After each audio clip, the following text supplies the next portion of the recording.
Hoje o passado está enterrado aqui nesse local.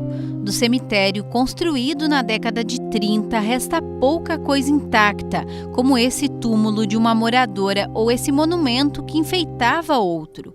Mas toda a história do cemitério de Rio do Oeste, que fica bem atrás da igreja, poderá ser recontada. A iniciativa é desse pesquisador. É um lugar patrimonial, histórico. Então, através do cemitério, nós conseguimos estudar os diferentes tempos, séculos que nós passamos por aí.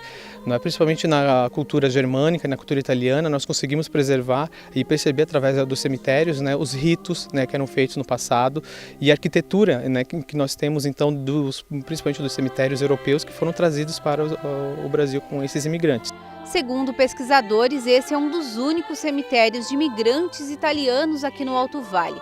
E apesar da condição dessas ruínas, ele ainda preserva características bem marcantes, como essas escadas, que mostravam a organização na época. É através desses degraus que os familiares chegavam próximo ao túmulo e faziam seus rituais. Ele deixou de ser usado mais ou menos em 1965 e hoje tudo está bem abandonado, mas basta ser curioso para encontrar verdadeiras preciosidades da história, como essa lápide de José Bertoli, que morreu em 1933 aos 28 anos. Nela está o pedido de repouso da alma e a mensagem de saudades da esposa, filhos e irmãos. Já nesse outro túmulo, basta limpar um pouco para que uma cruz seja revelada.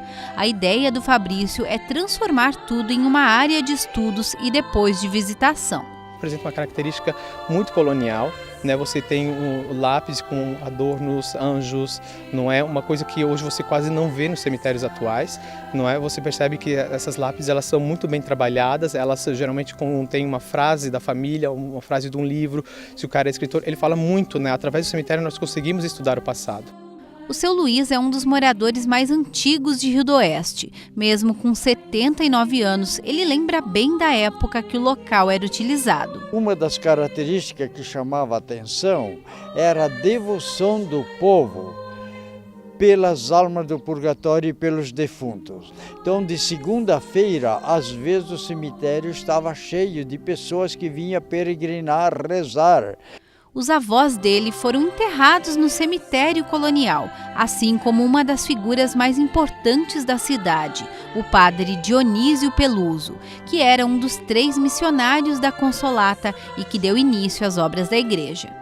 Mas é sim possível nós fazermos uma limpeza desse local, e começar a catalogar aonde que estavam, as principais figuras da cidade, da época da colonização. Temos o primeiro cemitério do Brasil que foi transformado como um museu, que é o cemitério do imigrante em Joinville, e por que não transformar esse?